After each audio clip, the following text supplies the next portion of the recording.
Welcome to vibrant TV. నేను మీ రాజు. ప్రపంచం దాదాపుగా 5G కన్నా వేగంగా ముందరికి పరిగెడుతుంది.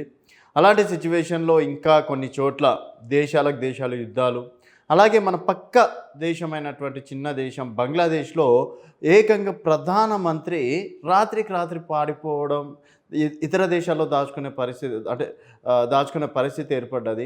అసలు ప్రపంచం ఇంత ముందలకి వెళ్తున్నా కూడా ఇంకా ఎందుకు ఈ ప్రపంచ యుద్ధాలు కావచ్చు, తర్వాత ఒక దేశం అంటే ఒక దేశం పడకపోవడం కావచ్చు, ఒక దేశ ప్రధాని ఏ విధంగా దాచుకోవడం, అసలు బంగ్లాదేశ్లో ఏం జరుగుతుంది, అలాగే ఈ మధ్యకాలంలో హిందువుల పైన దాడులు జరుగుతున్నాయి అని చెప్పేసి కూడా సోషల్ మీడియాలో రకరకాలుగా వస్తున్నాయి. నిజంగా అసలు బంగ్లాదేశ్లో హిందువులకి అక్కడ స్థానం లేదనుకోవచ్చా? బంగ్లాదేశ్కి ఈ సిచ్యువేషన్ రావడానికి గల కారణం ఏంటనే విషయాలు ప్రస్తుతం మనతో పాటు మాట్లాడడానికి భరత్ భూషణ్ గారు ఉన్నారు. మాజీ ఐబీ ఆఫీసర్, అలాగే అబ్జల్యూట్ పొలిటికల్ సంస్థను కూడా వారు రన్ చేయడం అనేది కూడా జరుగుతుంది. నమస్తే భరత్ భూషణ్ గారు. నమస్తే. నమస్తే రాజు గారు. సో మొన్నటి వరకు మనము సర్వేలు అవి ఇవి మీతోటి జరుపుకున్నాము. బట్ ఇప్పుడు మీరు ఒక ఐబీ ఆఫీసర్గా మీకంటూ కొన్ని తెలిసి ఉంటాయి కాబట్టి ఈ సాహసం చేస్తున్నాం మేము కూడా. ఎందుకంటే చాలా తక్కువ మంది బంగ్లాదేశ్ గురించి కావచ్చు ఇట్లా అంటే చిట్చాట్లు చాలా రేర్ కొంతమంది నిర్వహిస్తున్నారు. అసలు ఎందుకు జరిగిందని, ఎందుకంటే ఒక ప్రధానమంత్రి వెళ్ళి దాచుకోవడం ఏంది, అక్కడ ఎవ్వరు కనిపిస్తే వాళ్ళని చంపడాలేంది, ఇంత హైటెక్ జనరేషన్లో కూడా ఎందుకు అంటే ఈ సిచ్యువేషన్ రావడానికి గల కారణాలు ఏంటి అనుకో? కారణం ఏం లేదు, సింపుల్. దాన్నే పాలిటిక్స్ అంటారు. అసలు మనిషి రాజకీయాలు ఎందుకు మొదలు పెట్టాడు అని అంటే ఒక థియరీ ఏంటి అంటే ఎక్కడెక్కడో ఇట్లా ఇండివిజువల్గా ఉన్న మనిషి గుంపులుగా ఉండడం మొదలుపెట్టాడు. అందరూ కలిసి సురక్షితంగా ఉండడం కోసం రాజకీయాలు మొదలుపెట్టాడు అనేది ఒక థియరీ. ఈ రోజుకైనా అదే డ్రైవ్ చేస్తుంది పాలిటిక్స్ని. ఏం ఇంట్రెస్ట్ జనాలకి ఏంటి అని, ఆ ఇంట్రెస్ట్ని ఎవరైనా డ్రైవ్ చేయొచ్చు, ఏమైనా జరగచ్చు. బంగ్లాదేశ్లో జరిగింది ఒక రకమైన ఒక క్లాసిక్ ఎగ్జాంపుల్ అని చెప్పొచ్చు.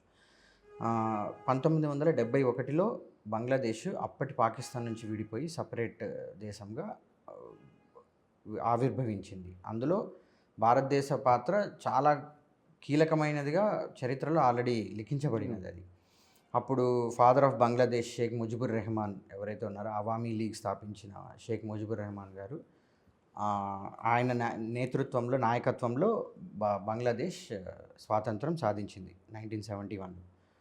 ఇప్పుడు ఒక ఫుల్ సర్కిల్ తిరిగి వాళ్ళు మళ్ళీ తిరిగి పాకిస్తాన్ అయ్యారు అని చెప్పొచ్చు. ఒకప్పుడు పాకిస్తాన్ నుంచి విడిపోయిన బంగ్లాదేశ్ మళ్ళీ తిరిగి ఒక సర్కిల్ తిరిగి మళ్ళీ పాకిస్తాన్ అయింది అని చెప్పొచ్చు. ఎట్లా ఒక ప్రైమ్ మినిస్టర్ పారిపోయి రావడం ఏంటి ఇట్లా అని అంటే, అట్లాంటి ఒక పొలిటికల్ సిస్టమ్ అక్కడ ఉంది. అలాంటి వ్యవస్థ వాళ్ళు పెట్టుకొని అలా రన్ చేస్తున్నారు. అంటే ఇప్పుడు ఎక్కడైనా ఒక గొడవ జరిగి అట్లా రైట్స్ అయ్యి చాలా హద్దు దాటిపోతుంది అని అంటే, దాన్ని కంట్రోల్లోకి తేవడం ప్రభుత్వం యొక్క మొదటి లక్ష్యం. ఓకే, ఆర్మీ అయినా సరే ఎవరైనా సరే దానికి వాళ్ళు తలొగ్గారు అని అంటే, సో వ్యవస్థలో ఉన్న ఆ లూప్ హోల్స్ని వాళ్ళని యూటిలైజ్ చేసుకోగలిగారు అనేది. అలాగా ఇప్పుడు ఒక ఆర్మీ జనరల్ వెళ్ళి ఇంటరిమ్ గవర్నమెంట్ ఫామ్ అయ్యేంత వరకు రెస్పాన్సిబిలిటీ తీసుకొని ఇంటరిమ్ గవర్నమెంట్ ఫామ్ చేయిస్తాము అంటున్నారు. అంటే ప్రజలు డైరెక్ట్గా రోడ్డు మీదకి వచ్చేసి నాకు వీళ్ళొద్దు, నాకు వాళ్ళొద్దు, అక్కడ హౌస్ అరెస్ట్లో ఉన్న ఖలీదా జియానే కావాలి అని అంటే, ఆర్మీ జనరల్ వెళ్ళి ప్రజలు వద్దంటున్నారు, మిమ్మల్ని చంపేస్తారేమో, మీరు పారిపోండి అని చెప్పేసి అప్పటిదాకా ప్రజల్ని నేను ఇంటరిమ్ గవర్నమెంట్ ఫామ్ చేయిస్తాను అని ఖలీదా జియాని రిలీజ్ చేశారు. ఓకే, దీన్ని డెమోక్రసీ అని చెప్పొచ్చా, ప్రజాస్వామ్యం అని? లేదు. This is mobism. ఇది డెమోక్రసీ కాదు, మాబిజం. అంటే అక్కడ అలాంటి వ్యవస్థ లేదు. నిజంగా ప్రజాస్వామ్యమైన వ్యవస్థ ఉండింటే చేసి ఉండొచ్చు. ఎన్నికలు జరగలేదు ప్రాపర్గా లాస్ట్ టైము, అది కూడా ఒక రీజన్. ఎన్నికలు జరగనివ్వకుండా వన్ సైడెడ్ చేసేసి మళ్ళీ వీళ్ళు గవర్నమెంట్ ఫామ్ చేయడం, అది వన్ రీజన్. రెండోది రిజర్వేషన్లు మెయిన్ స్టూడెంట్స్ ఇష్యూ అవ్వడం. డెన్సిటీ ఐడియా ఉంది, పాపులేషన్ డెన్సిటీలో వరల్డ్లో హైయెస్ట్ బంగ్లాదేశ్. ఓకే, నెక్స్ట్ హైయెస్ట్కి వాళ్ళకి చాలా డిఫరెన్స్ ఉంటుంది. అంత హైయెస్ట్ పర్ స్క్వేర్ కిలోమీటర్ 2000 3000 అలా ఉంటుంది. ఇంత చిన్న ఏరియాలో అంత హ్యూజ్ పాపులేషన్ బంగ్లాదేశ్. బట్ అయినా కూడా షేక్ హసీనా గవర్నమెంట్ వాళ్ళు it's a nationalist government. Sheikh Mujibur Rahman వాళ్ళ కూతురు షేక్ హసీనా.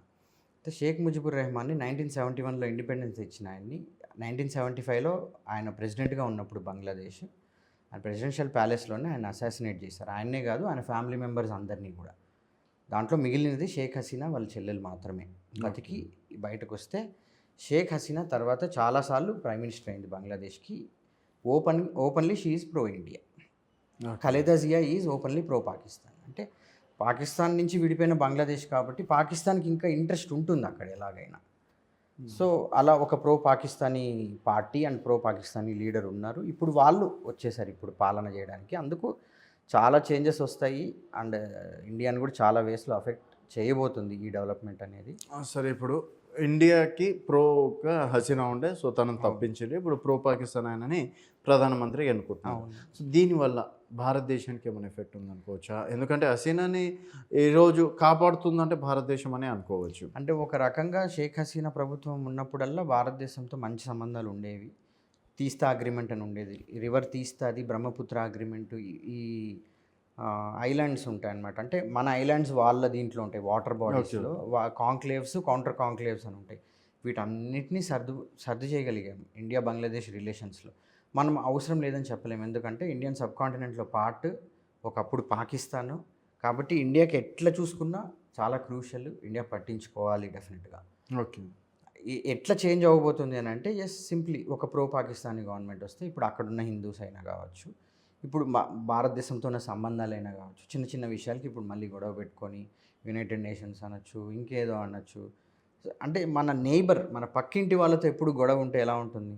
ఓకే, అటుపక్క పాకిస్తాన్ ఉంది, ఇటుపక్క బంగ్లాదేశ్తో ప్రశాంతంగా ఉంది అనుకుంటున్న టైంలో ఇలాంటిది ఏదో ఒకటి అయింది. ఫుల్ సర్కిల్ తిరిగి ఇన్నేళ్ల తర్వాత, అంటే 29 + 24 43 ఇయర్స్ తర్వాత మళ్ళీ పాకిస్తాన్ అయింది బంగ్లాదేశ్. ఓకే, అంటే ఒక దేశం తెచ్చి ఇవ్వడం జనాలకి ఎంత ఇంపార్టెంటో, అది ఎందుకు తెచ్చాము, ఎందుకు తెచ్చుకున్నాము అని చెప్పి తెలియజేయడం కూడా అంతకంటే ఇంపార్టెంట్. వీళ్ళు అలా నడుచుకోవడం కూడా ఇంపార్టెంట్. సో ఇలాంటిది ఇండియాలో జరగచ్చా లేదా అని చెప్పేసి ఒక పెద్ద డిబేట్ నడుస్తోంది బయట. సో మనం అసలు బంగ్లాదేశ్తో కంపేర్ చేసుకునే స్టేజ్కి వెళ్ళాము అంటే అసలు ఈ డిబేట్ అనవసరం ఇంకా. ఓకే. అయితే ఇప్పుడు చూసుకున్నట్టయితే మన చుట్టుపక్కల దేశం శ్రీలంక, తర్వాత ఇక్కడ పాకిస్తాన్, తర్వాత ఇప్పుడు బంగ్లాదేశ్, ఈవెన్ చైనా ఆల్సో ఆర్థికంగా కూడా కిందికి వెళ్ళడం అనేది కూడా జరిగింది. సో చుట్టుపక్కల దేశాలన్నీ కూడా ఎక్కడికక్కడ డిజాస్టర్ అవుతుంది. అండ్ భారతదేశం దాదాపుగా 140 కోట్ల దేశం, తర్వాత ఇక్కడ సెక్యులర్ కావచ్చు, తర్వాత వివిధ మతాలు, వివిధ కులాలు, వివిధ పార్టీలు. బట్ ఇంత ఉన్న సర్కిల్లో మనం సేఫ్గా ఉండే అవకాశం ఉందా, లేకపోతే మనకి ఎలాంటి పరిస్థితి వచ్చే అవకాశం? మన ప్రజలలో నిజంగా ఇట్లాంటి ఇష్యూస్ ఏమైనా ఉన్నా, ఇట్లాంటి ఇబ్బందులు ఉన్నా వాటిని వ్యక్తపరచడానికి వ్యవస్థలు ఉన్నాయి. ఓకే, మన కాన్స్టిట్యూషన్ ఉంది, it is law of the land. ఏదైనా ఉంటే ఒక జ్యుడిషియల్ రికోర్స్ ఉంటుంది, మనం జ్యుడిషియరీ దగ్గరికి రికోర్స్ తెచ్చుకోవచ్చు. నాకు ప్రభుత్వం నచ్చలేదు అని అంటే 5 ఏళ్ల తర్వాత నీకు మళ్ళీ ఎన్నికలు వస్తాయి, నువ్వు ఎట్లాంటి వాళ్ళైనా తోసేయచ్చు. అది కూడా చూస్తున్నాం మనం. నేను ఇన్విన్సిబుల్, నన్ను ఎవరేం చేయలేరు, నేను నాకేం కాదనుకున్న లాంటి వాళ్ళందరూ పవర్ పోగొట్టుకున్నది మనం చూసాం. అంటే that is a power of democracy, ప్రజల పవర్ అది అని చెప్తున్నాం. అంటే అట్లాంటి వ్యవస్థ మనకు ఆల్రెడీ ఉంది ఇక్కడ, ఇన్నేళ్లుగా మనం నడిపించుకుంటూ వస్తున్నాం. మీరు చెప్పినట్లు ఈ భిన్నత్వంలో ఏకత్వం ఏదైతే ఉందో ఆ భిన్నత్వమే అలాంటి పరిస్థితులు రాకుండా కాపాడుతుంది అంటాను. ఒక రకంగా చెప్పాలి అని అంటే ఇప్పుడు రిజర్వేషన్స్ ఇష్యూస్ అయినా కానీ, ఇప్పుడు హైపోథెటికల్గా అంటే ఉదాహరణకు అక్కడ ఇష్యూ లాగా ఇక్కడ అయింది అని అంటే, రిజర్వేషన్లు నిజంగా 80% 90% టచ్ అయ్యే పరిస్థితి వస్తే అవుతుంది, అవ్వచ్చు. కానీ అంత దూరం వెళ్ళేంత వరకు మన సిస్టమ్ వెయిట్ చేస్తూ ఉండదు. ఓకే. అండ్ బంగ్లాదేశ్లో జరిగింది పూర్తిగా వాళ్ళ డొమెస్టిక్ ఇష్యూ కాదు, చాలా కంట్రీస్ ఇన్వాల్వ్ అయి ఉన్నాయి. లైక్ ఖలేదా జియా ఇప్పుడు బయటికి రావడము, వీటన్నిటి వెనకాల చాలా కంట్రీస్ ఇంట్రెస్ట్లు ఉన్నాయి. సో షేక్ హసీనాని ప్రాణాలతో కాపాడుకోగలగడమే నాకు తెలిసి భారతదేశం యొక్క డిప్లొమాటిక్ విక్టరీ అంటా నేను. ఓకే. అంటే ఒక అరగంట వ్యవధి ఇచ్చి మీరు వెళ్ళిపోండి అని అంటే ఆవిడ రెండే అడిగారంట. ఒకటి, నేను రిజైన్ చేస్తాను కానీ బంగ్లాదేశ్ వదిలిపోను, మొదటిది కుదరదని చెప్పారు ఆర్మీ జనరల్. 2, నేను ఒక 5 నిమిషాలు స్పీచ్ బ్రాడ్కాస్ట్ చేయాలి బంగ్లాదేశ్లో అందరికీ, కుదరదు. 2 డినైడ్, టర్న్ డౌన్. సో ఆమె వెళ్ళారు, అగర్తలలో ల్యాండ్ అయ్యారు, ఇండియన్ ఎయిర్ ఫోర్స్ ఫ్లైట్ వచ్చి ఢిల్లీకి తీసుకెళ్ళింది. అంటే అదే ఒక డిప్లొమాటిక్ విక్టరీ అయి ఉండాలి ఇంకా ఇండియాకి. ఓకే. బట్ అక్కడ రెజీమ్ చేంజ్, అంటే పాలన వ్యవస్థ మారడం, ప్రో నుంచి ఇప్పుడు యాంటీ అవ్వడం, ఇట్లాంటివి మనకి ఎప్పటి నుంచో ఉన్నాయి మన ఫారెన్ పాలసీలో. ఇప్పుడు ఇవే హైలైట్ అవ్వడం, ఈ ఇష్యూస్ని చాలా డిబేట్ చేయడం అనేది ఒక మొమెంటరీ థింగ్ అంతే. ఎందుకంటే గత సంవత్సరంలో చాలా చోట్ల మిలిటరీ కూ జరిగింది, చాలా దేశాల్లో రెజిమ్ చేంజ్ అయింది. అండ్ డెమోక్రటిక్గా కూడా రెజిమ్ చేంజ్ అయిన దేశాలు ఉన్నాయి. యూకే ఉంది, ఫ్రాన్స్ ఉంది, అక్కడ అన్ని సిట్టింగ్ గవర్నమెంట్స్ మారిపోయి అపోజిషన్ పార్టీస్ రూలింగ్లోకి వచ్చాయి. యూకేలో లేబర్ పార్టీ వచ్చింది, ఫ్రాన్స్లో లెఫ్ట్ వింగ్ పార్టీ వచ్చింది. అంటే ఏ ఏ రాజకీయానికైనా ఆ వ్యవస్థకి ఒక ఇన్స్టిట్యూషన్స్, ఒక ప్రాసెస్ అవి సెట్ అయి ఉంటాయి. సో ఇప్పుడు రూల్ ఆఫ్ లా లేదు అని చెప్పొచ్చు. అండ్ ఇంకోటి సోషల్ మీడియాలో నేను చూసిన కాడికి అమెరికా బంగ్లాదేశ్ వెనక ఉండేసి అక్కడ ఏదో క్రిస్టియన్ మతం వ్యాపించాలని అది ఇది ఇలాంటిది రకరకాలుగా ఒక ఒకటి నడుస్తుంది. సర్క్యులేట్ అవుతుంది. అది ఎంతవరకు ఇది నిజం? ఇది పాసిబుల్ అవ్వడానికి ఒక స్కోప్ ఉంది. ఎందుకు అని అంటే ఒకప్పుడు ఇండియాని డైరెక్ట్గా ఆర్మ్ ట్విస్టింగ్ చేసేవాళ్ళు. ఓకే, ఒకప్పుడు మనకి మనకి రైస్, బియ్యము లేకపోతే వడ్లు జస్ట్ జనాలకి ఫీడ్ చేయడానికి ఓకే, లేకపోతే మనం వెళ్ళి యుఎస్ని అడిగితే వాళ్ళు ఇచ్చారు డొనేషన్గా. వాళ్ళు డొనేషన్ ఇచ్చినందుకు దే థాట్ మనల్ని ఆర్మ్ ట్విస్టింగ్ చేయొచ్చు అది ఇది అని. బట్ మనం అందులో గ్రీన్ రెవల్యూషన్ చేసి ఒక సెల్ఫ్ రిలయన్స్ అవి తెచ్చుకున్నాం. ఓకే, నెక్స్ట్ ఇండైరెక్ట్గా పాకిస్తాన్ త్రూ, ఆఫ్ఘనిస్తాన్ త్రూ అలా చేయడం. అంటే ఇది పవర్ పాలిటిక్స్లో ఇది ఒక యూజువల్ ఫినామినా. ఓకే, అంటే ఇప్పుడు యుఎస్ మనం ఇట్లా గలేమిలే న్యూక్లియర్ డీల్ అది ఇది అని అంటాం. బట్ వాళ్ళు అక్కడ పాకిస్తాన్ వాళ్ళకి ఆర్మ్స్ ఇస్తూ ఉంటారు, అవన్నీ చేస్తుంటారు. కాశ్మీర్ ఇష్యూ బర్న్ అవుతూ ఉంటుంది. అంటే వాళ్ళకి ఒక పర్పస్ ఉంటుంది, అది సర్వ్ అవుతూ ఉంటుంది. సో ఇలాంటిది ఏదైనా పాసిబుల్ అయ్యి ఉండొచ్చు అని అంటే ఎస్, డైరెక్ట్గా ఇండియన్ ఆర్మ్ ట్విస్టింగ్ చేయలేక. అండ్ పాకిస్తాన్ ఇప్పుడున్న పొజిషన్లో ఇంకా వాళ్ళు they are more used or abused ఇప్పటికే. వాళ్ళు ఎలాంటి దేశం మొత్తం ప్రపంచం అంతా తెలిసిపోయింది. సో ఒకవేళ బంగ్లాదేశ్ సైడ్ నుంచి కూడా ప్రెషర్ క్రియేట్, చైనా సైడ్ నుంచి ఎలాగో మనకు ప్రెషర్ ఉంది, టెరిటోరియల్ క్లెయిమ్స్ ఉన్నాయి, చైనా వార్ చేస్తుంది, అగ్రెషన్స్ చేస్తుంది, వాళ్ళకి ఎకనామిక్స్ వాళ్ళకి ఒక వే ఉంది. ఒకవేళ బంగ్లాదేశ్ సైడ్ నుంచి కూడా ఒక టర్మైల్ క్రియేట్ చేసి పెట్టగలిగితే ఇండియాని ఏమన్నా కంట్రోల్లో పెట్టచ్చు అని ఇండైరెక్ట్గా చేయడానికి ఒక స్కోప్ ఉంది. ఓకే, మాల్దీవ్స్ ఓపెన్గా ప్రో చైనా లీడర్ వచ్చి ప్రో చైనా స్టాన్స్ తీసుకొని గెలిచాడు. సో చైనా వస్తే ఏం జరుగుతుంది అనడానికి ఒక classic example Sri Lanka Hambantota airport, Hambantota port. Sri Lanka లీజ్కి తీసుకొని అక్కడ పోర్ట్ అంతా కట్టేసి, ఆ పోర్ట్కి అసోసియేటెడ్ ఒక ఎయిర్పోర్ట్ కట్టేసి ఒక సిటీనే బిల్డ్ చేసేసారు. చేసేసి శ్రీలంకను అప్పుల్లోకి తోసేసి వెళ్ళిపోయింది చైనా. ఇండియా ముందే చెప్పింది మీరు చెయ్యొద్దు, ఇది మీకు మంచిది కాదు, మాకు మంచిది కాదు అని అంటే వాళ్ళు మాకు సార్వభౌమత్వం ఉంది, మేము డిసైడ్ చేసుకుంటాము అని చెప్పి చేసుకున్నారు. అయిపోయింది వాళ్ళ గేమ్. ఓకే, నెక్స్ట్ మాల్దీవ్స్ కూడా అదే దారిలోకే పోబోతోంది. ఇప్పుడు చెప్పు. ఇది రియలైజ్ అయ్యి ఇది వచ్చినప్పుడు ఏమవుతుందంటే వీటిలో సాఫ్ట్ పవర్ డిప్లొమసీ యూజ్ చేసి వీళ్ళని మళ్ళీ ఇండియా సైడ్ తిప్పుకోవడము ఇది అవుతూ ఉంటుంది. ఒకప్పుడు ఖలేదా జియా గవర్నమెంట్ ఉన్నప్పుడు ఇండియాలో యాంటీ ఇండియా స్టాండ్స్ చాలా ఇష్యూస్ ఉన్నప్పుడు చాలా రగిలిపోయేది పార్లమెంట్. ఈ ల్యాండ్ కాంక్లేవ్స్, ఎక్స్చేంజ్ ఇష్యూ, తీస్తా రివర్ ఇష్యూ కానీ. ఇప్పుడు ఇది కూడా చెప్తున్నారు, షేక్ హసీనా ఇండియాతో క్లోజ్గా ఉండడం వల్ల ఇట్లాంటివేవో ఇల్లీగల్ డీల్స్ చేయడం వల్లే ఇలాంటివన్నీ అయ్యాయి. అంటే అది ఈజీగా పుష్ చేసేయచ్చు. ఇప్పుడు నేను ఏమంటానంటే ఏం జరిగింది అని అంటే ఇప్పుడున్న గవర్నమెంట్ నాకు నచ్చలేదు, నేను మార్చాలనుకున్నాను. డైరెక్ట్గా నేను మారిస్తే అందరు నన్ను అంటారు కాబట్టి లోపల ఒక ఇష్యూ క్రియేట్ చేశాను, ఉన్నదాన్ని బర్న్ చేశాను, ఎవరినో యూజ్ చేసుకొని నేను చేయగలిగాను. నువ్వు నిజంగా సాల్వ్ చేయాలి అని అంటే యాజ్ ఏ ప్రైమ్ మినిస్టర్ ఆమె తీసుకున్న రిఫార్మ్స్కి చేసిన వాటికి ఆ రిజర్వేషన్ ఇష్యూ సాల్వ్ చేయగలిగిండాలి, చేయనివ్వలేదు. ఓకే, దాన్ని యూజ్ చేశారు. రైట్స్, ఇప్పుడు ఇంకా స్టూడెంట్స్ని చంపితే అది ఒక ఎమోషనల్ ఇష్యూ అయిపోతుంది. సో అది చేయి దాటిపోయింది, ఇంకా ఎవరేం చేసే పరిస్థితి లేదు. ఇప్పుడు ఇండియాలో ఇట్లా అవుతుందా అలా ఇలా అని అంటున్నారు కానీ అంత ఈజీ కాదు. మన దగ్గర అలాంటి వ్యవస్థ లేదు, అట్లాంటి మెంటాలిటీ కూడా కాదు. మనం 1975 ఎమర్జెన్సీ పెట్టినప్పుడు కూడా ఎవరు రిటాలియేట్ చేయలేదు. రిటాలియేట్ చేశారు, జైళ్ళలో వేశారు అంతే. బట్ సివిల్ వార్ లాగా మిలిటరీ వచ్చి తీసుకోవడం, సో మిలిటరీకి అసలు ఇండియాలో అంత పవర్స్ లేవు, అలాంటి సిస్టమే లేదు. పాకిస్తాన్లో అది చాలా యూజువల్ మ్యాటర్. బంగ్లాదేశ్లో, మ్యాన్మార్లో Aung San Suu Kyi Nobel prize winner, ఆమెను కూడా ఏళ్ళ తరబడి హౌస్ అరెస్ట్ చేసేవాళ్ళు.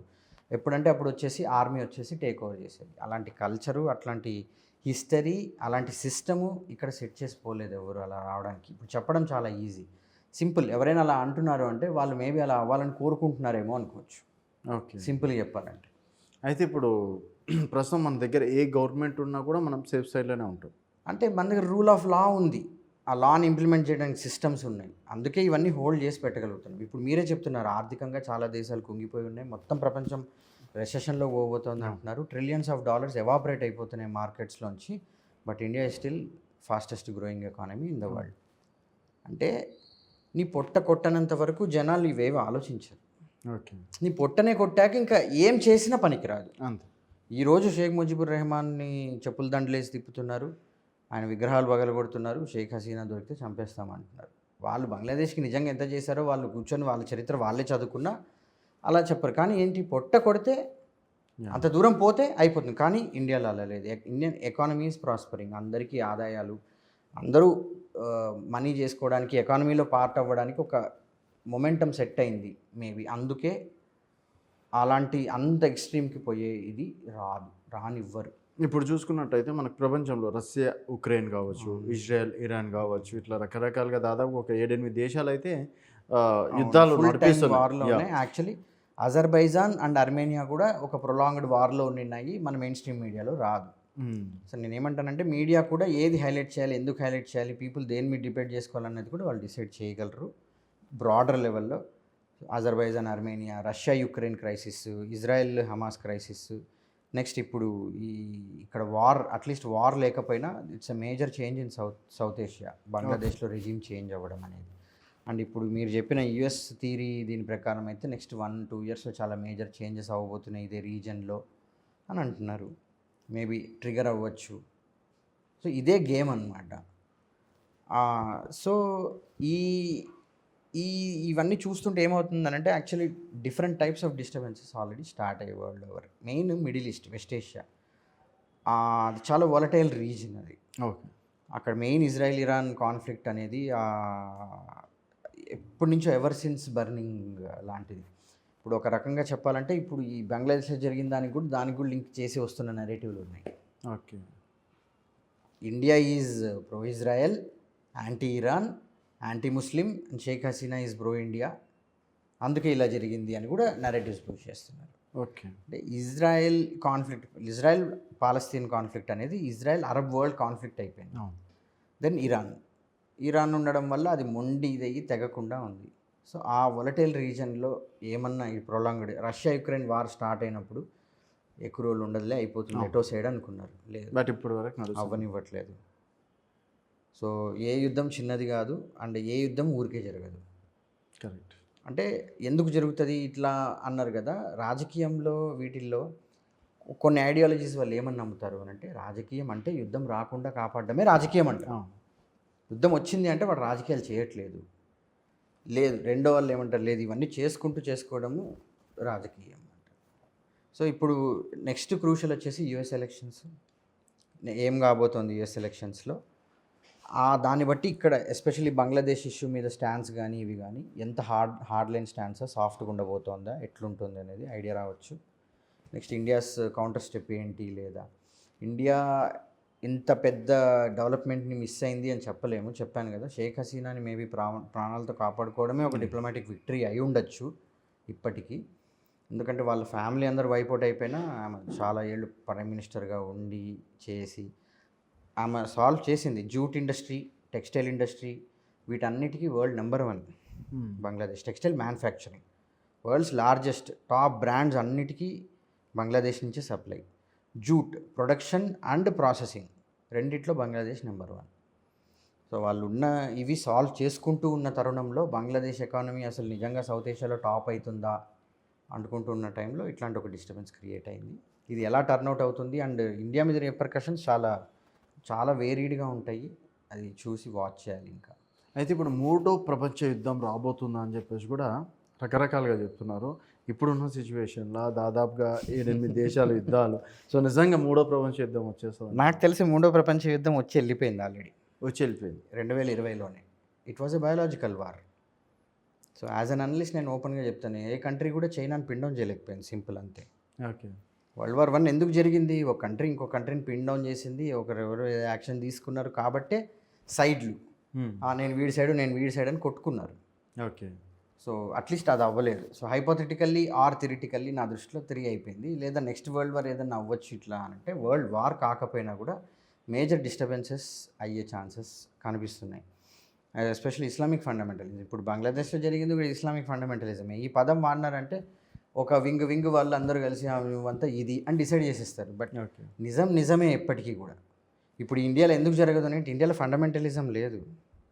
ఫండమెంటలిజం అంటే ఏంటంటే, నేనే గొప్ప, మిగిలిన వాళ్ళు ఎవరు కాదు, సో నేను నిన్ను చంపేయచ్చు, అది ఫండమెంటలిజం అంటే. At the bottom line fundamentalism అంటారు దాన్ని. అందుకే అంటే నేను నమ్మేవి, నాకున్నవి, నావి ఇవే గొప్ప, ఇంకేవి కాదు, అవి ఉండకూడదు. సో అదే ఇస్లామిక్ ఫండమెంటలిజం, రిలీజియస్ ఫండమెంటలిజం అంటారు. సో అక్కడ మెజారిటీ ముస్లిం కాబట్టి అయింది. ఇండియాలో అంత ఈజీగా అవ్వదు. ఇండియాలో అలా జరిగే పరిస్థితి అంటే ఎప్పుడు అయ్యేది? నిజంగా ఏమో ఇంకో రకమైన చరిత్ర రాయబడేదేమో ఇండియాలో. అలాంటిది లేదు. మనం సెక్యులరిజం అని చెప్పి రాసుకొని పాటిస్తూ వచ్చినందుకు ఇంకా ఇండియా ఇలాగ ఉంది, ఇలాగే ఉంటుంది కూడా. అండ్ సెక్యులరిజం ఉంది అంటే మళ్ళీ అది ఎక్కడుంది, ఇండియాలో లేదు, బ్యాలెన్స్ లేదు, అవుట్ ఆఫ్ ద బ్యాలెన్స్ ఉంది అనే ఏం చెప్పినా కూడా నువ్వు యాక్సెప్ట్ చేసినా చేయకపోయినా మనం we are a secular state. Islamic republic of Pakistan, official name of Pakistan. Bangladesh కూడా officially it is a Muslim country only, but వాళ్ళ లీడరు ఆ పార్టీ అవామీ లీగ్ అనే పార్టీ, వాళ్ళ స్టాన్స్ ఏంది అని అంటే వీఆర్ సెక్యులర్ అని చెప్పేసి అలా హిందూస్ని ఇప్పటిదాకా ప్రొటెక్ట్ చేసుకుంటూ వచ్చారు. అందుకే ఇప్పుడు ఆమె పారిపోయి వచ్చేసే పరిస్థితి వచ్చింది కాబట్టి బంగ్లాదేశ్లో ఉన్న 1.3 crore హిందూస్ పరిస్థితి ఏంటి అని దాని గురించి డిబేట్ జరుగుతుంది. ఆ డిబేట్కి ఆన్సర్ ఏమీ లేదు. 2 ఏళ్ల క్రితం 3 ఏళ్ల క్రితం డిబేట్లు చేసుకున్నారు కదా సిటిజన్షిప్ అమెండ్మెంట్ యాక్ట్ గురించి. అదే ఆన్సర్, ఇంకా వేరే ఆన్సర్ లేదు. ఓకే, వాళ్ళని నిజంగా కాపాడాలి, చెయ్యాలి అనుకుంటే అదే దారి. దానికి బట్ కట్ ఆఫ్ డేట్ ఉంది, 2014 లోపల వచ్చిన వాళ్ళకి ఇస్తామని చెప్పారు. ఇప్పుడు ఈ టెక్నికల్లీ 1.3 crore రాలేరు. సో చాలా డిఫికల్టీస్ ఇంకా ఉన్నాయి. సో నేనేమంటున్నా అంటే ఇప్పుడు 5G జమానాలో ఉన్నాం అందరం. అవునండి. ప్రతి ఒక్క దేశం ఎడ్యుకేటెడే, ప్రతి ఒక్క దేశం తమ దేశాన్ని తాము డెవలప్ చేసుకుంటున్నాయి. ఇంకా ఈ బాంబులు, గన్ కల్చరు, కాల్చుకోవడాలు, యుద్ధం ప్రకటించడాలు, అంటే వీళ్ళు టెక్నాలజీని బాంబుల్లో, గన్లల్లో, మిలిటరీలో చూస్తారు.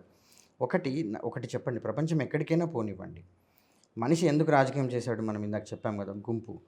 ఆ గుంపులో ఎప్పుడైతే ఇంట్రెస్ట్లు డివైడ్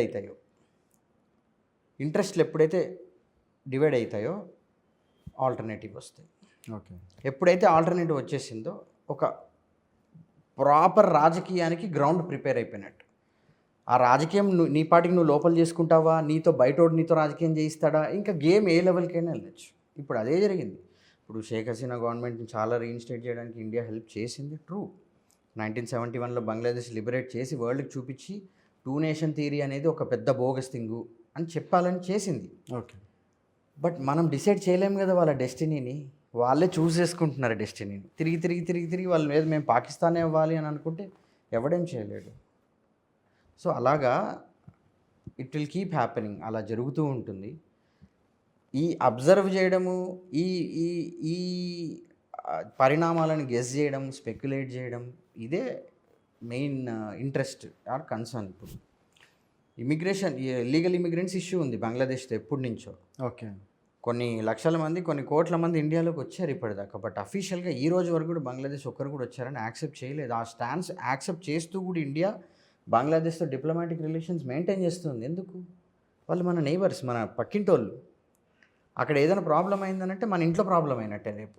ఓకే, అలా దేశాలన్నీ మెయింటైన్ చేస్తుంటాయి పవర్ పాలిటిక్స్లో. సో అట్లా చూసుకుంటే ఫ్యూచర్లో చాలా పెద్ద టాస్కే ఉంది ఇండియాకి ముందర. చూడాలి ఏం జరుగుతుంది. ఇప్పుడు మోడీ గారు దాదాపుగా ప్రపంచ దేశాలందరితోటి సన్నిహితంగా ఉంటున్నారు. ప్రపంచ దేశాల్లో తిరగడం కావచ్చు, వాళ్ళకేం కావాలో మనం ఇస్తున్నాం, మనకేం కావాలో అక్కడి నుంచి తెప్పించుకుంటున్నాం. తర్వాత మన మీద పగబట్టే పరిస్థితి అంటే దీన్నే డిప్లొమసీ అంటారు. ఇప్పుడు మనము మన సర్కిల్లో కూడా ఫ్రెండ్స్ ఉంటారు, మనకు కొంచెం పడని వాళ్ళు ఉంటారు, మనతో డైరెక్ట్గా మనం గొడవలు పెట్టుకున్న వాళ్ళు ఉంటారు. బట్ అందరితో కలిసి మనం పోతుంటాం, డిప్లొమసీ అంటారు. దేశాలు కూడా అలాగే ఉంటాయి. మనం ఎంతవరకు లెవరేజ్ తీసుకోగలం ఏంటనేది మన పవర్ మీద డిపెండ్ అయి ఉంటుంది. ఏం power? Economic power, okay, military power, దీని మీద డిపెండ్ అయి ఉంటుంది. మోడీ అలాంటిది ఇండియాకి తీసుకొచ్చారు, డెఫినెట్లీ తీసుకొచ్చారు, పాసిబులే. ఇదే రేపు ఇట్లా అయిపోయి అంటే మనం రష్యాతో ఫ్రెండు, యూఎస్తో ఫ్రెండు, అందరితో ఫ్రెండు, రేపు ఎవరైనా వచ్చి ఇండియాని ఏమైనా చేస్తారు ఇట్లా అంటే అంత ఈజీ కాదు. ఎందుకంటే ఇవన్నీ ఊరికే ఒక మనిషి డెసిషన్ కాదు, ఇది ఒక పాలసీ, ఫారెన్ పాలసీ ఉంటుంది. ఆ పాలసీకి అనుగుణంగా they will decide and execute. రేపు ఊరికే వచ్చేసి ఏదో చెప్పి ఇట్లా చేస్తారు, ఇండియాని ఏమైనా చేయొచ్చు, ఇంకేదో చేస్తారు అని అంటే ప్రపంచం యాక్చువల్ అలా ఆపరేట్ అవ్వట్లేదు. నిజంగా జనాలు గమనిస్తే, ప్రజలు గమనిస్తే అర్థమవుతుంది. అది అంత సులువు కాదు. ఓకే, రేపు మనం కావాలంటే రేపు మేబీ అక్కడ ఇప్పుడు యుఎస్లో రేపు ఉన్న గవర్నమెంట్ మారిపోయి రెజ్యూమ్ చేంజ్ వచ్చింది అని అంటే మేబీ ఫేవరబుల్ టైం మళ్ళీ ఉండొచ్చు టిల్ మళ్ళీ మనకి ఎలక్షన్స్ వచ్చేంత వరకు వాట్ ఎవర్. సో ఒక రకంగా ఆ స్టాండ్ అంటే మన పవర్ని ఆ గ్లోబల్ పాలిటిక్స్లో ఇండియా పవర్ని పెట్టి they are managing and it's happening. First reason దానికి ఎకానమీనే. ఓకే. ఎకానమీయే లేని రోజు ఇవేవి పాసిబుల్ కాదు. నువ్వు లోపల ఇష్యూస్ సాల్వ్ చేసుకోవడానికే అయిపోతుంది. ఫర్గెట్ అబౌట్ మనం బయట వాళ్ళకి సహాయం చేయడము ఇవన్నీ చేయడం అనేది. సో మనం సెల్ఫ్ రిలయంట్ అవుతున్నాం, అవతల వాళ్ళకి కూడా హెల్ప్ చేయగలుగుతున్నాం. అది ఫారెన్ పాలసీ. అది మనం ఏమంటాం వసుదైవ కుటుంబకం. ఇది ఎందుకంటాడు ఊరికే మోడీ అని అంటే అది మన పాలసీలో ఉంది. Okay. We feel that the whole world is a family. అందరూ పీస్ఫుల్గా బతకాలి అని, దానికి అనుగుణంగా చెయ్యాలి. సో అలా ఇట్ విల్ బి టేకెన్. ఇప్పుడు మరి బంగ్లాదేశ్లో హిందూ ఫ్యామిలీస్ మీద ఎందుకు టార్గెట్ చేస్తున్నారు? వాళ్ళు ఇంకా minority and given the history Pakistan ఎట్లా డివైడ్ అయింది, దెన్ పాకిస్తాన్ నుంచి బంగ్లాదేశ్ ఎలా డివైడ్ అయింది, ఈ హిస్టారికల్ లెన్స్లో అది క్రూషియల్ అవుతుంది.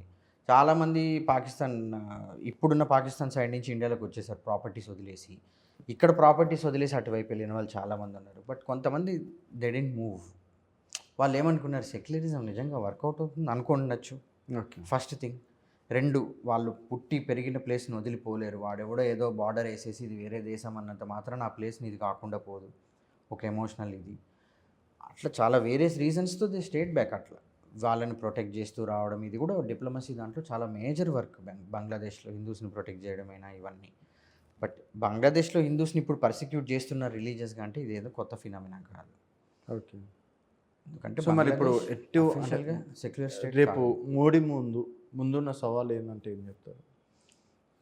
ఇప్పుడు ఎందుకంటే అమెరికాలో కూడా ఎలక్షన్స్ వస్తున్నాయి. అవును అవును. సో అమెరికానే చాలా దేశాలు ఇట్లాంటివి శాసిస్తుంది అని చెప్పేసి కూడా చిన్న చిన్న దేశాలు వాళ్ళు అసలు డైలీ బేసిస్లో ఊరికే ఇట్లా చేస్తారు. ఇప్పుడు సిరియా ఇష్యూ ఉంది.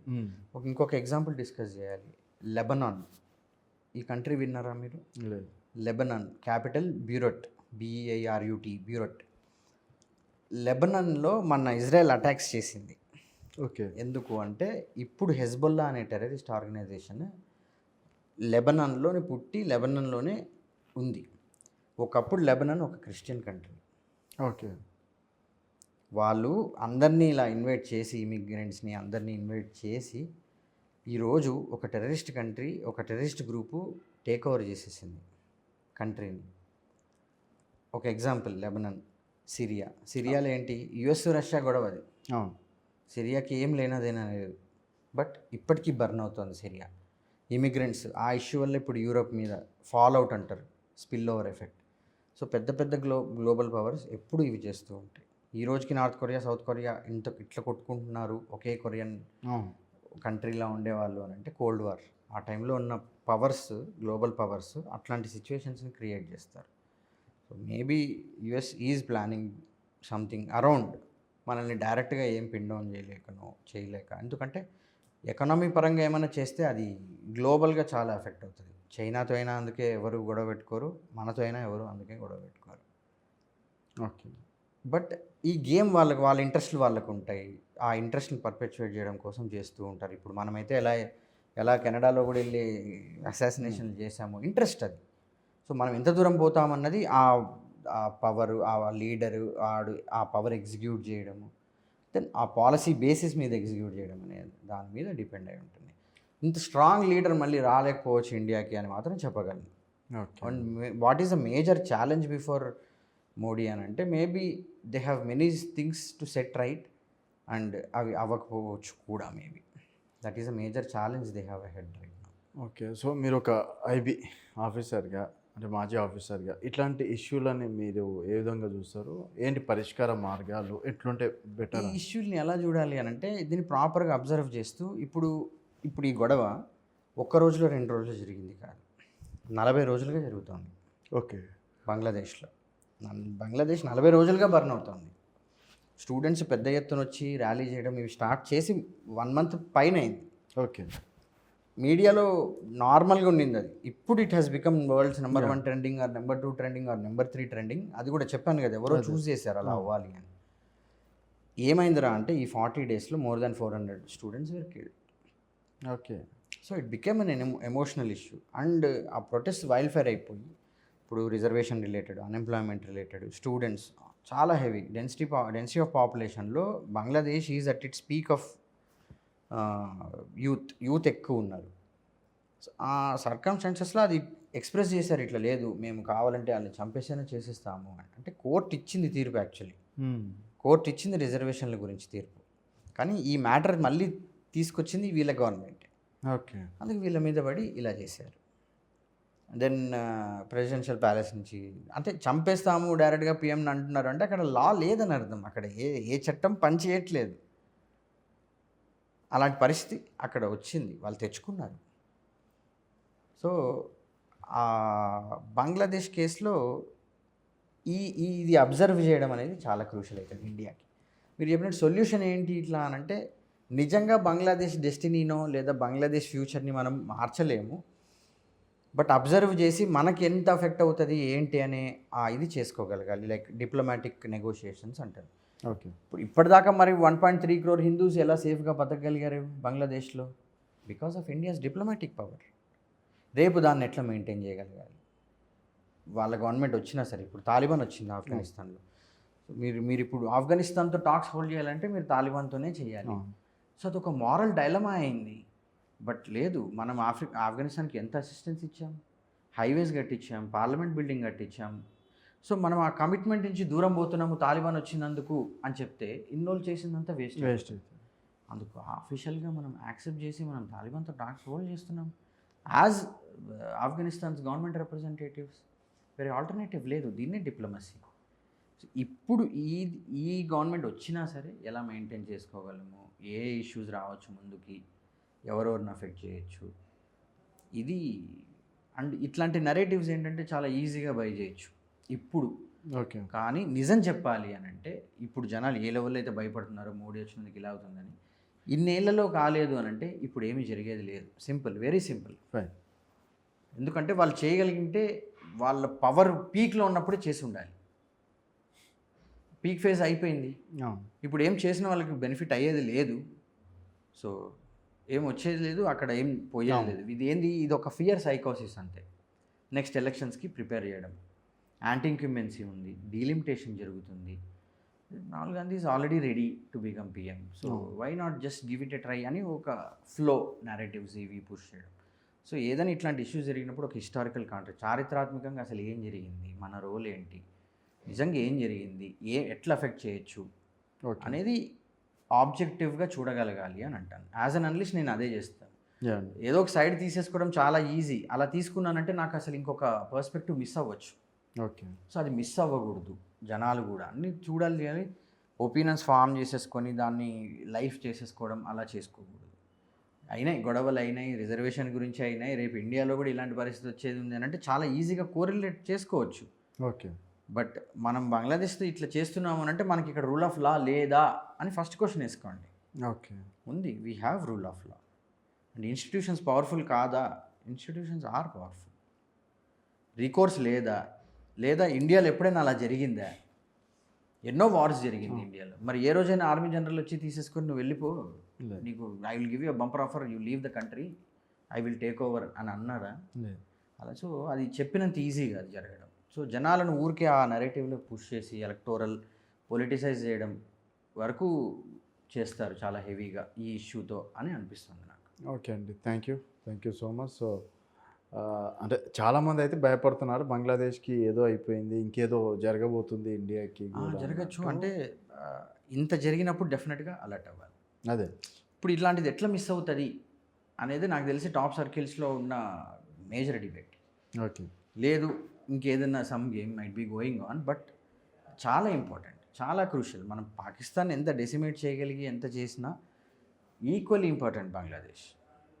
ఓకే. అక్కడ పంజాబీస్ ప్లస్ ముస్లిమ్స్ కాంబినేషన్, ఇక్కడ Bengalis plus Muslims, and bordering West Bengal, అక్కడ bordering Punjab. So developments correlate చేసుకుంటే it will definitely look dangerous or worrisome. ఈ డైరెక్షన్లోనే వర్క్ చేసుకోవాలి ఇంకంతే. ఇప్పుడు పశ్చిమ బెంగాల్ సీఎం మొన్న రీసెంట్గా బంగ్లాదేశ్ వాళ్ళకు కూడా మేము ఆశ్రమం కల్పిస్తాము, ఎప్పుడైనా సరే రండి రావచ్చు అని చెప్పి స్టేట్మెంట్ కూడా ఇవ్వడం అనేది కూడా జరిగింది. అంటే నేను I don't know if I can say it on air, కొన్ని ఏళ్ళుగా జరుగుతోంది అదే ఓపెన్గా. నేను దాచిపెట్టి చెప్పాల్సింది ఏం అవసరం లేదు, ఎందుకంటే నేనేం బయాస్ తీసుకొని నేను ఎవరి సైడ్ కాదు. కొన్నేళ్ళుగా జరుగుతోంది అదే. ఇప్పుడు వాళ్ళు ఓపెన్గా అంత ధైర్యంగా చెప్పగలుగుతున్నారు అంతే. అది ఓకే. ఎట్లా పాసిబుల్ అవుతుంది అలా అని అంటే అదే రాజకీయం. ఇప్పుడు ఒకటి ఎట్లా వాట్ లాస్ట్ అంటే లెజిటిమసీ అంటారు. అంటే నా నాయకుడు ఏం చేసినా అది రైటు అనే ఆ లెజిటిమసీ ఏ రోజైతే పోతుందో జనాలకి లీడర్ మీద లేదా గవర్నమెంట్ మీద, ఆ రోజు కూలిపోతాయి గవర్నమెంట్స్. ఓకే. ఇప్పుడు షేక్ హసీనా మీద పోయింది లెజిటిమసీ. అంటే నువ్వు చేసిందంత రైట్ కాదు, మేము ఒప్పుకో, నేను చంపేస్తాం. అంటే ఆ లెజిటిమసీ లేని రోజు డెమోక్రసీ లేదు, ఇంకేమీ లేదు. ఆ లెజిటిమసీని ఎలా హోల్డ్ చేస్తారన్నది పాలిటిక్స్ అంతా. నువ్వు ఏమన్నా చెయ్యి, జనాలు నువ్వు చేసేది రైటు కరెక్టు అని నీ వెనకాల మేము నిలబడతామనంటే అదే లెజిటిమసీ. గవర్నమెంట్ వెనకాల అవ్వచ్చు, ఒక లీడర్ వెనకాలైనా అవ్వచ్చు. ఆ లెజిటిమసీ కాపాడుకున్న రోజులు పవర్ ఉంటుంది, అది పోయిన రోజు పవర్ పోతుంది. సో మేబీ చూద్దామండి. Thank you so much. So ఇది బంగ్లాదేశ్ పరిస్థితులు కావచ్చు, మూడో ప్రపంచ యుద్ధానికి గల కారణాలు కూడా భరత్ భూషణ్ గారు చెప్పడం అనేది జరిగింది. సో మీ అభిప్రాయాలు ఏంటనేది కూడా మీరు కామెంట్ రూపంలో తెలియజేయండి. సో చూస్తూనే ఉండండి వైబ్రెంట్ టీవీ.